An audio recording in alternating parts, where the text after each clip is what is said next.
Hi guys! Annyeonghaseyo and it's me again. For today's video nga, ayan, uuwi kami ng Cordon. Andito na pala kami.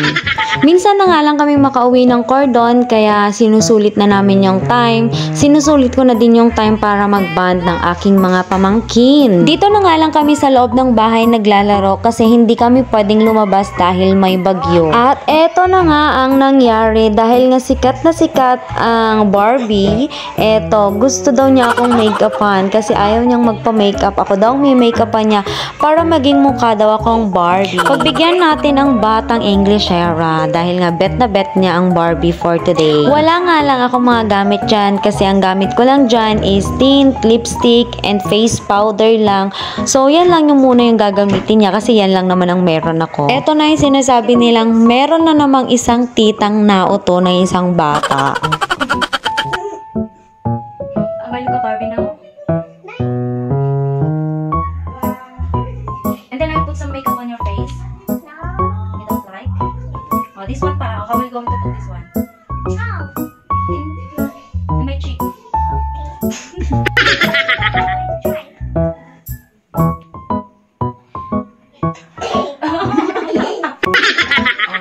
it okay now? Yes. And then, what's next?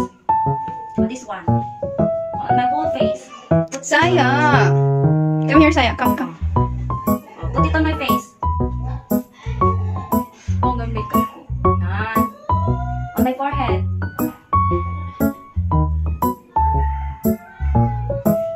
Are you done? This one, on my lips.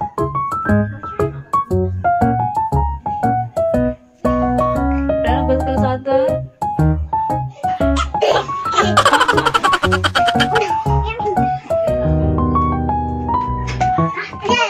Are you done? Yes. I like a Barbie na? First we need this. Oh. It's the same with this. Yes. Napangit ako. Oh, show me to your mama.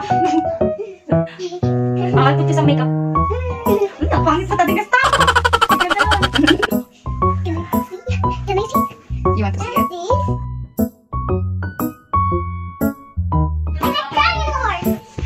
Are you happy, Magda? You made me ugly? Hala!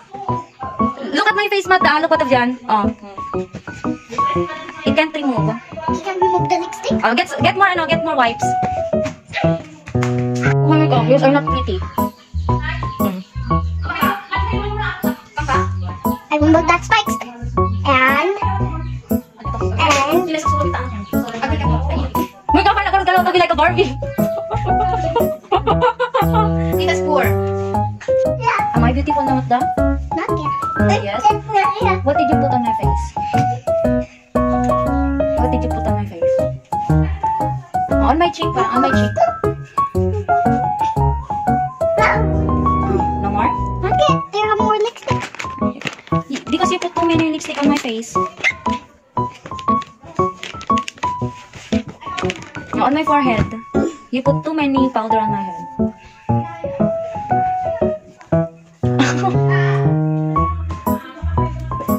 Stick with the mirror. Let's stick to the mirror. Let's stick to the mirror. Let's stick to the mirror. Let's stick to the mirror. It's the witch. Right there, up there. Where's the princess? Right there. He's hiding. They have witch. How about this one? What is this? What the? It's a soldier.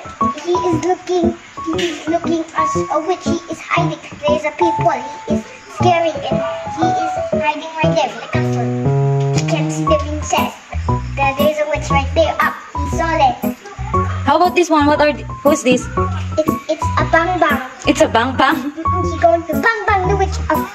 After nga naming maglaro ng mga bata, napag-isipan namin na pumunta kami sa bahay ng aking lola kahit na may bagyo. Actually, umuulan na nga dyan at tinuloy pa rin namin yung aming plano na isa-celebrate namin ang simple birthday ng aking lola. Natapos na kasi ang kanyang celebration at hindi nga namin nalaman at hindi rin kami nakauwi during those time. Kaya naman, ngayon lang ulit kami makakabawi ng aking pinsan at ng aking mother at ng aking asawa. Dahil nga may kanya-kanya na kaming trabaho, magpipinsan pinsan at meron na din kaming kanya-kanyang buhay, hindi na nga kami madalas nagkikita-kita at hindi na rin namin nabibisita ng madalas ang aming lola. Kaya naman kahit may bagyo, pupuntahan pa rin namin siya dahil today ang kanyang birthday. Kahit simpleng bagay lang, eto na ang isa sa makapagpapasaya sa lola namin. Buti na lang may nakita akong bilihan dito ng mga tsinelas, ng mga doll shoes, kaya hinahanapan ko ang aking lola ng regalo para naman matuwa-tuwa siya kahit papano kasi nga hindi na kami madalas magkita. Kulang pa nga itong effort na ito kumpara mo naman sa mga panahong pag-aalaga niya sa amin nung bata kami. Dahil nga malakas ang ulan na stranded kami dito sa may gasolinahan, nauna na nga ang aking mother at pinsan doon at kami na nga lang ang hinihintay kaya susunod na lang kami doon hanggat hinihintay namin humina muna or tumila muna ang ulan kasi nga may bagyo guys. Finally, we're here! Sobrang memorable sa akin ang place na ito, yung mga tanawin na yan kasi nga dito ako nagbata. Lola ko ang isa sa nag-alaga sa akin nung OFW ang aking mother. So dito ako nag-stay nung ako ay bata. A tree. A trees and I see a house. a house. What else? And grass. Rice. Too many rice. Grass. You wanna go there? It's the grass. You see, it's the grass, not a boy. Anak ko na. Grass. This is grass. All of them. You can grow.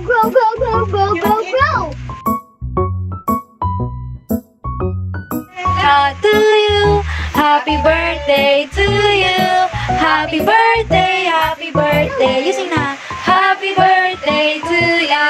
Oh, blow mo na Lola. Wait, balik ka. When? Yay! Diba, sobrang saya na ng aking lola sa simpleng pagbili lang namin ng cake at pagbisita kasi yun talaga ang isa sa ikinakasaya at ikanatutuwa ng ating mga grandmother. At igaya mag-gym paramid mi nga tarpaulin idi 75, 76, 77 and ngayon is 78 na niya kaya lang hindi namin napagawa ng tarpaulin kasi natapos na ang kanyang celebration. Tapos mga beshi, eto naman ako nung ako ay bata pa. O diba? Oh! Kinabukasan nga guys, pumunta kami ng Santiago City. Wow. Ginoyo na naman kasi kami ni Home Credit. O, diba? Tawag ng tawag si Home Credit dahil meron daw kaming discount. Kaya naman, inavail na namin. Nagpabudol naman kami. 5 years to be exact na nga ang aking cellphone. Kaya naman, gusto ko na ding mag-upgrade dahil humihina na din siya. Palagi kasing full storage at saka naghahanghang na din siya. Kaya naman, kailangan na din nating mag-upgrade. Siyempre, sinama ko ng aking josawa kasi hindi ko alam pumili ng cellphone. Siya na lang ang mamimili para sa akin. At siyempre, siya rin ang magbabayad. Char. Sa wakas, makakapag-COD na ako after 1 year. Ang tagal kong hindi nakapag-Call of Duty.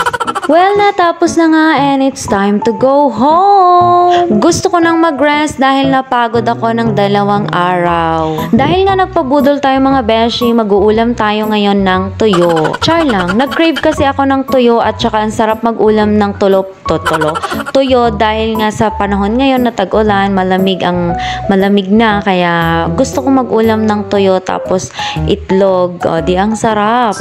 So, yun lang for today's video mga beshi. Don't forget to spread positivity. Huwag po tayong maging malungkot. Dapat masaya lang, chill lang, cool lang. And of course, enjoy your life. Thank you so much. Mwah!